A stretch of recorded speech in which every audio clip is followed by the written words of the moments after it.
It feels like Dominik Szoboslai has been linked to the Premier League forever, but the details that have came out is he's got a release fee. It's only actually active or whatever for the month of June. Now, we have heard these things before, and sometimes it's just all a bit of smoke and daggers, cloak and daggers, smoke and mirrors, negotiation tactics, you know, to make things get over the line a little bit quicker with favourable terms for whoever is at the shenanigans.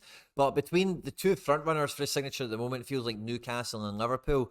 I think this could be a really decisive transfer for Liverpool and Newcastle's season, with them being in direct competition for top four, as well as playing, you know, multi-games every week, which will be new for Newcastle, and actually a little bit different and less, maybe a little bit less pressure from Liverpool this season compared to the last 3 or 4. And when I look at the way Liverpool are set up coming into this season, with the signing of Alexis McAllister already, they've kind of revamped their front line over the last season already, with Darwin Núñez not on screen, but Luis Diaz, Gakpo coming in to support Salah as well. Alexis McAllister, big signing obviously from Brighton, but I think Szoboszlai could be an absolute killer in a team like this. Like the Hungarian De Bruyne, if we want to call him that. He is athletic, he goes box to box, he can play out wide, he's really good at, he's really two-footed, he can hit the ball from almost anywhere, and he's got real link-up play. The only worry I would have about him in this Liverpool team is he is kind of prone to an injury once in a while, and previously, the last guy that came from Red Bull to Liverpool, Naby Keita, like that didn't go too well. So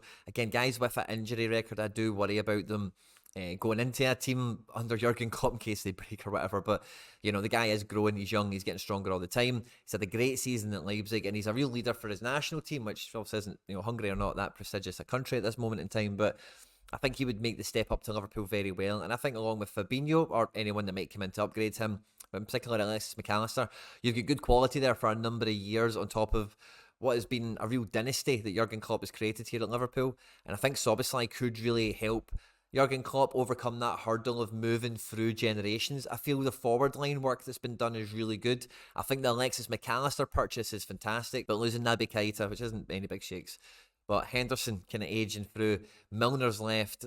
There is a real you know, the midfield was definitely subpar last year, and it's the top of the priority list, obviously, for the manager with Alexis McAllister being completed so quickly, and it feels like Szoboszlai would be a fantastic piece to add into this Liverpool team. But we spoke about Szoboszlai last time, where we're looking at the Tonali transfer and thinking about what else Newcastle could do. And again, if you look at this midfield of Szoboszlai, Bruno Guimaraes and Tonali, like, that is a bit of a football manager dream if ever I've seen one, you know. And again, Newcastle fans tell me Joe Linton can play left wing, so I think he's a very important player and will play.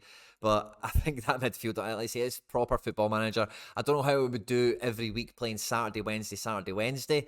They do need a bit more depth to support that, I would say. And that might be the only thing that puts Szoboszlai off here is, you know, like, these guys want to be main figures, of course. They want to lead the team. I really get that sense from Tonali, from going to the Toon, and it's not going to be long until we're calling him Toonali, by the way. But for Szoboszlai, I could see him obviously playing at Leipzig for the last couple of years, being a recognised Champions League outfit. Yeah, I suppose maybe the Newcastle Champions League will sway him into staying in a Champions League club versus Liverpool, but I don't know, I think maybe that security of having a stronger squad around you might appeal to him quite a lot, because, again, he's had a really strong squad around him at Leipzig and previously Salzburg.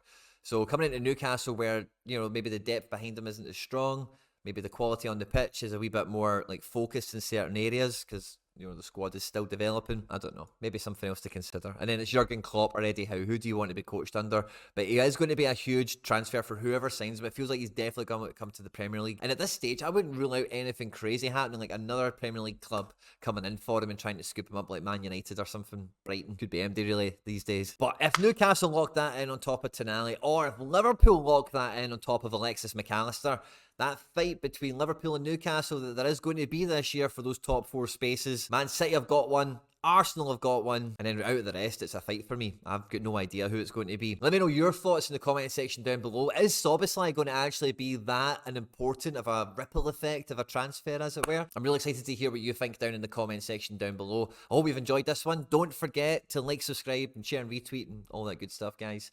Stay out of trouble, and I'll catch you on the next one. Take care. Bye-bye.